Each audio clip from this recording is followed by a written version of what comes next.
오늘부터 내일까지 하나님의 섭리 안에서 바라보라라는 제목으로 함께 은혜를 나누고자 합니다.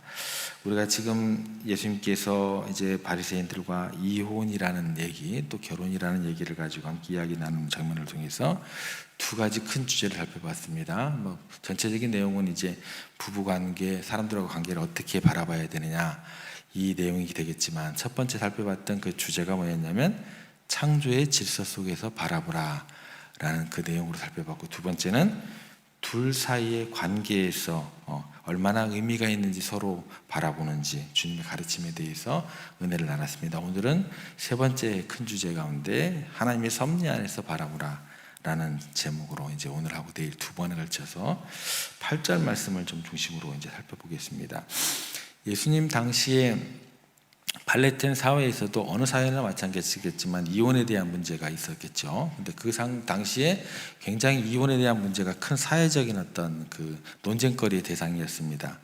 그러니까 그 출발은 그렇죠. 이제 모세의 율법에서 이혼 증서를 허락했다라는 그 문구 때문에 여성은 이제 그때 당시에 그렇지 않아도 여성의 인권 자체가 굉장히 약한 시대였는데, 특별히 이 시대 가운데 너무나 더 그런 것들이 사회적 이슈로 대두가 되었던 것 같아요. 남성들이 너무나 쉽게 이혼을 요구하고 또 여성들은 그로 인해 사회적 피해가 컸던 그런 시대였던 것 같습니다. 더군다나 예수님 당시에 굉장히 큰 사건이 하나 있었죠. 무슨 사건일까요? 이혼에 관련된 어떤 부부 관계에 대한 관련된 굉장히 큰 사건이 하나 있었습니다. 그게 뭐냐면 그때 팔레스타인을 통치하고 있었던 분봉왕이죠. 일종의 로마에서 임명된 분봉왕이었던 누구죠? 헤롯이라는 사람, 헤롯 왕이 이혼을 했어요. 이혼한 그 사건 때문에 전국이 막 들끓고 있었어요. 그때 이제 어떤 사람이 등장하게 되냐면 우리가 잘 아는 유명한 세례 요한이 등장하게 됩니다. 근데 세례 요한이 등장을 해가지고 그 헤롯 왕의 그 어떤 이혼에 대한 관계에 대한 그런 것들을 이제 비판을 하게 되죠. 결정적으로 이제 그 사건 때문에 목숨을 잃게 되는 그런 아픔의 그 시대가 지금 이 시대라는 거예요. 이때 당시에 이 율법을 해석하고 있는, 경전을 해석하고 있는, 그리고 두 해석에 대한 극단적을 대립을 하고 있었던 큰 학파가 두 개가 있었습니다. 그게 하나가 뭐냐면 힐렐 학파, 하나는 샴마이 학파. 이제 기억하실 필요 없고, 아무튼 이 두 개의 학파가 굉장히 극단적으로 대립을 하고 있었다라고 그 정도만 생각하시면 됩니다. 근데 대립한 만큼 이 이혼 문제에 대해서도 그때 사회적 이슈잖아요. 이 문제에 대해서도 굉장히 극한 대립을 하고 있었고 첨예하게 대립을 하고 있었다라는 거예요. 힐렐 학파는 어떤 학파냐면 굉장히 온건해요. 좀 뭔가를 좀 허락하는 그런 느낌이었어요. 여기에 대한 대표 주자가 누구냐면 여러분들이 잘 아시는 사도 바울의 스승이었던 가말리엘이라는 사람이 있습니다. 가말리엘이 이 힐렐 학파의 대표였습니다. 이 힐렐 학파는 좀 온건하고 유연한 해석을 했어요. 그래서 이혼에 대해서도 가능하다 이런 식으로 항상 얘기를 했었고, 그리고 이제 극단적으로 이제 아내가 남편의 기대에 부응하지 못한다 할지라도 이혼을 할 수 있다 이 정도까지 나아가게 됩니다. 이 학파가 이제 인간의 연약함을 고려해서 현실적인 율법을 적용을 하는데도 너무나 이제 많이 나갔다라는 것이죠. 근데 이런 학파의 그 내용 자체가 그 당시 사람들에게 굉장히 많이 호응을 얻었고 수용되었지만, 그로 인해서 굉장히 이혼을 남용하는 부작용이 생겨났다는 것이죠.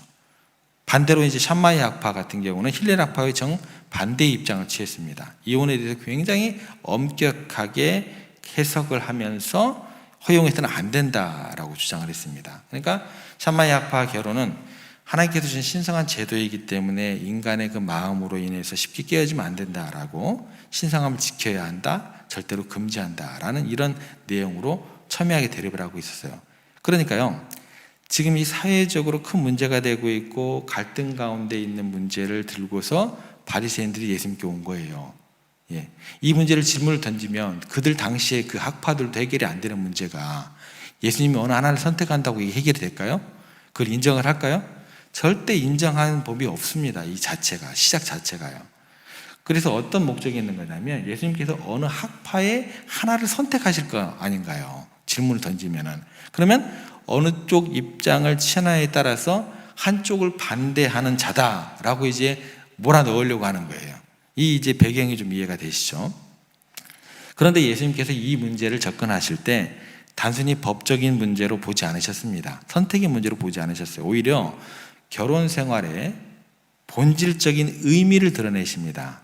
본질적인 의미를 들여드시면 문제를 보지 않으시고 본질적인 의미를 드러내시면서 인간들이 왜 이혼을 하려고 하는지 그 이혼의 근본적인 문제, 원인을 드러내면서 그 문제에 대한 그 해결점을 찾기를 원하세요. 그러니까 문제를 옳고 그른이라고 접근하지 않으시고 인간 관계 가운데 오는 그 관계의 어려움을 회복하기를, 상처를 치유하기를 원하시는 방향으로 그렇게 접근을 하셨다라는 거예요. 그 중에서 오늘은 특별히 하나님의 섭리 안에서 그 결혼 생활을 바라보라는 그 가르침에 대해서 오늘은 좀 생각을 해보겠습니다. 노르웨이 극작가 중에 입센이라는 사람이 이런 말을 했습니다. 결혼 생활이라는 이 거친 바다를 헤쳐나갈 나침반은 아직 존재하지 않는다. 무슨 말일까요? 결혼 생활이라는 것이요, 너무너무나 험난하다는 거예요. 힘들다는 거예요. 그래서 그 험한 바다에 뛰어드는 것 같은데, 바다에 뛰어드는 나침반이 없으면 돼요. 뭐 갈피를 못 찾겠죠, 그죠? 나침반이 없으면 어떻게 합니까? 그 정도로 결혼 생활이 어렵고 방향을 잡기가 힘들다는 그런 의미로 이야기를 했다는, 굉장히 결혼에 대해서 부정적으로 접근을 하게 됩니다. 그런데 우리가 오늘 읽었던 본문 말씀 중에 예수님께서 결혼에 대해서 의미할 때는 부정적인 의미가 별로 없어요. 좀 더 긍정적인 의미로 바라보셔야 된다는 거예요. 8절 보시면 그 둘이 한 몸이 될지니라 이러한 적 이제 둘이 아니요 한 몸이니. 그러니까 예수님께서 이야기하시는 건 뭐냐면 이혼을 반대하시면서 금하신 이유 중에 하나가 뭐냐면 너희들 이혼하면 절대 안 돼. 큰 죄를 범하는 거야. 가만 안 둘 거야. 이런 느낌의 것이 아니다라는 거예요. 그러니까 성경 말씀을 접하실 때 여러분들 양면성을 동시에 가지고 하나의 문구를 바라보셔야 됩니다. 어떤 것을 금한다 할때라도 어떤 것을 금한다고 할 때 그것을 너희들 금하면 죽어. 이런 식의 것들에 대한 어떤 그런 측면도 있지만서도 야, 절대로 그렇게 하면 안 돼. 그렇게 되면 상처가 돼. 아픔이 돼. 그러면 안 되는 거야. 이게 같이 따라가는 거예요. 성경을 바라볼 때 문자적으로 바라본다는 건 굉장히 위험한 것입니다. 지금 금하신 이유 중에 하나가 뭐냐면 예수님께서 여기에서 우리들에게 다시 한번 접근해 주고 우리들을 이해를 구하고자 하는 것은 뭐냐면 절대 하지 마.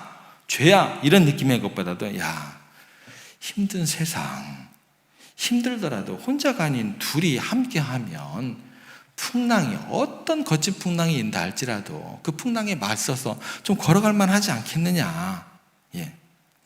이런 본질적인 의미를 강조하시면서 긍정적으로 접근하시는 것으로 이 본문을 이해하셔야 돼요. 그래서 이제 혼자가 아니라 둘이 하나다라는 그 표현을 하고 계신다라는 것입니다. 이 표현 자체만으로 우리가 접근하게 되면 어떻게 되는 거예요? 부정적으로 바라볼 수가 없게 되고 굉장히 감격스러운 이야기로 다가갈 수밖에 없다라는 것입니다. 이 세상이 얼마나 살기 어렵습니까? 얼마나 외롭습니까? 그런데 하나가 아닌 둘이 되니까 뭔가 좀 힘이 느껴지는 어떤 그런 둘이잖아요. 그러니까 늘 혼자 있는 두려움, 누구도 나를 이해하지 못하는 그런 안타까움, 이런 것이 가득한 세상인데 이제 둘이 아니요 한 몸이다. 그게 하나님의 말씀이다라는 거예요.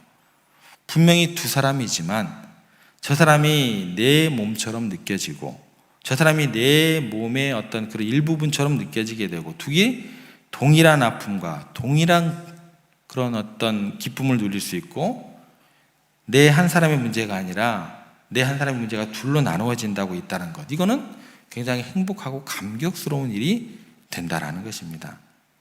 어떠한 부끄러운 일을 당한다 할지라도 부부관계가 되면 이야기할 수도 있는 것이고 남들에게 얘기 못한다 할지라도 또 정말 내 몸처럼 사랑할 수 있는 세상이 있다는 것, 이건 보통 행복이 아니다라는 거예요. 결혼은 그런 식으로 접근을 해야 된다라는 것입니다. 얼마나 큰 축복이냐라는 거예요. 둘이 한 몸이 될지니. 지금 와가지고 이혼이 가능하네 마네, 어떤 것이 옳으네 그러네, 그런 어떤 단편적인 것들만 바라보지 말고 둘이 한 몸이 될지, 하나님께서 그런 말씀을 하시지 않았느냐. 사실요, 사람이 병이 들고 병든 몸의 치유가 속히 일어나지 못하고 또 정신적으로 온전하게 세워지지 못하는 이유가 뭐냐면 들어오는 사랑과 나가는 사랑이 없으면 굉장히 치유가 더디어집니다. 누군가 한 사람이 나를 절대적으로 받아주고 용납해주는 그런 대상이 있어야 돼요. 내가 아무리 망가져도 나라는 존재를 있는 모습 그대로 불쌍히 여겨주고 품어주는 사람이 있어야 그 사람이 안정이 된다는 것입니다. 여러분들 사춘기 아이들이요, 갑자기 어제까지 말을 잘 듣다가 갑자기 막 반항을 해요. 제가 왜 그러지? 그래요. 사춘기 아이들이 그래요. 극단적인 행동을 하게 되고 질풍노도처럼 그렇게 거칠게 행동을 하는 이유가 있습니다. 그것은 인생의 그 시기에 도달하게 되면 삶에서 든든하고 의지할 대상을 지금 찾고 있는 그 시기가 된 거예요. 제가 이번에 사이판 가서 만난 목사님이 원래 고등학교에서 서울에서 교목을 했던 분이세요. 그리고 난 다음에 이제 거기에 와서 선교 활동을 하고 계시고 이제 다른 일을 같이 병행하고 계신데 그 목사님이 저랑 이야기 가운데 이런 얘기를 하시더라고요. 제가 이제 형님이라고 그러거든요. 형님, 고등학교 교목은 그래도 괜찮아요. 중학교 교목은 이게 장난이 아닙니다. 왜? 그랬더니 중학교 아이들은요, 이해가 안 된대요. 근데 교목으로 있으면은 더구나 아이들이 통제가 굉장히 힘들잖아요. 아이들 선생님하고 동일하게 역할을 하면서도. 근데 그때 이제 중학교 교목 선생님, 교목으로 계신 목사님이 애들이 난리를 피우니까 갑자기 자기가 컨트롤이 안 됐대요. 그래가지고 뒤에 가가지고 너무나 화가 나가지고 그 마대자루 있죠? 마대자루에 세워지는 걸 발로 팍 밟았대요. 근데 그 바을에 반에 있는 그 소리가 마대자루 깨지는 소리가 와상 소리가 났대요. 그러면 저희들 같으면 어떻게 해요? 와, 선생님이 화났나 보다. 그럼 뭔가 조용히 해야 되잖아요. 중학생들은요, 그 순간 어떻게 하냐면 와, 박수를 치더래요. 우와, 우리 목사님 최고! 예, 이러더래요. 그 정도의 아이들이 이게 중학교의 아들이더라고 합니다. 아이들은요, 그 순간에는요, 다른 어떤 것으로도 우리의 통제와 그 생각을 뛰어넘는 아이들이시기다라는 거예요. 왜 그러냐? 그 정도까지 아이들이 망가져도 있는 모습 그대로 받아줄 만한 대상이 세상에 있느냐, 없느냐, 그 시기를 선택하는, 그 시기를 느끼는 시기다라는 거예요. 그 대상을 찾는 과정이다라는 거예요. 그런 아이들에게요, 야, 너희들 똑바로 안 해? 너희들 그렇게 살아? 이야기하면 그 가르침이 그들에게 먹히겠냐는 거예요. 예. 그래서 그 시기에 있는 아이들에게 선생님의 역할이 굉장히 중요하다는 거예요. 특별히 교회에서 그 아이들을 대하는 선생님들의 역할은 너무나 중요하다는 것입니다. 그 아이들에게 그 시기 가운데 하나님이 바로 너희들을 이렇게까지 끝까지 사랑하고 인정해 준단다, 이걸 심어줄 수 있는 교회가 되고, 또 학교에서도 그런 선생님들이 세워진다고 한다면, 그런 믿음의 선생님들이 세워진다고 한다면 혼내야 되는 그 순간에 막 박수치고 그러지는 않겠죠. 뭔가 깨달음이 있고, 아, 우리 선생님께서 나를 저렇게 인정해 주시는구나, 뭐 이런 것들로 그렇게 되어지는 어떤 그런 변화가 주어지지 않을까 그렇습니다. 그런데요, 이런 관계에 대한 어떤 그런 것들을 가장 극적으로 체험할 수 있는 관계가 누구냐면 부부예요. 부부. 그래서 부부 관계는 굉장히 좋아야 한다는 것입니다. 예를 들어서 직장에서 이리저리 떠밀리고 또 실패자라고 손가락질 당하고 그렇게 욕을 먹고 집에 오면 어떻게 돼야 돼요? 아내가 남편을 최고로 여기고, 그래도 당신 최고야, 내가 가장 아끼는 사람이야, 이렇게 격려해주면 그 사람은요, 좌절하지 않아요. 다시 일어설 수 있어요. 인생 쉽게 결단하지 않아요. 적어도 누군가 한 사람은요, 그런 사람이 있어야 되는데, 여러분들이 생각해 보세요. 그런 사람들을 가장 먼저 만나게 하신 분이 누구세요? 하나님께서. 부모님이에요. 근데 부모님은 나보다 더 어떻게 해요? 일찍 돌아가세요. 그리고 하나님께서 주어주신 선물이 누구예요? 배우자예요. 배우자. 그리고 난 다음에 누구를 주실까요? 자녀들을 주시는 거예요. 이 관계는요, 부모님에 걸려있는 것도 아니고 배우자에 걸려있는 것도 아니고 또 자녀들에게만 걸려있는 것이 아니에요. 그런데 지금 여기에서는 누가 강조되고 있는 거예요? 가장 오래 하고 가장 서슴없이 모든 것을 이야기할 관계가 누구예요? 그 셋 중에서 부부예요. 부부. 가장 가까이 느낄 수 있는 관계다라는 거예요. 반려자가 늘 옆에서 있는 모습 그대로 나를 품어준다고 하면 삶의 안정감이라는 이루 말할 수 없다라는 거예요. 그래서 둘이 아니요 한 몸이다.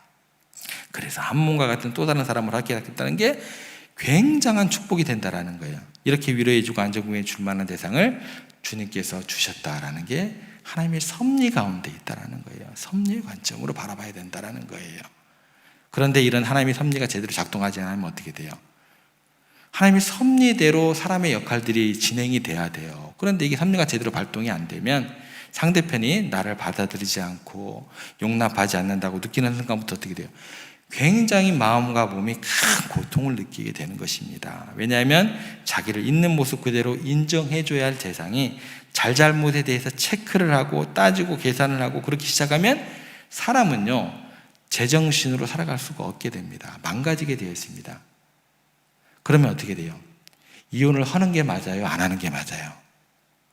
그러니까요 어느 하나의 문제를 가지고 이혼을 하면 되네 안 되네 이렇게 쉽게 판단할 수 있는 여지의 것이 아닙니다. 그 근본 근원이 뭐냐? 하나님의 섭리의 관점으로 관계를 바라본다고 했을 때 내가 해야 될 행동이 무엇이고 내가 상대방을 어떻게 이해해야 되고 배려해야 되고 이것이 우선시돼야 된다는 거예요. 근데 우리는 어떻게 돼요? 이혼을 했네 마네 해네 마네 이것이 더 앞서다라는 거예요. 예수님께 그렇게 접근하지 않는 섭리의 관점으로 바라보라는 거예요.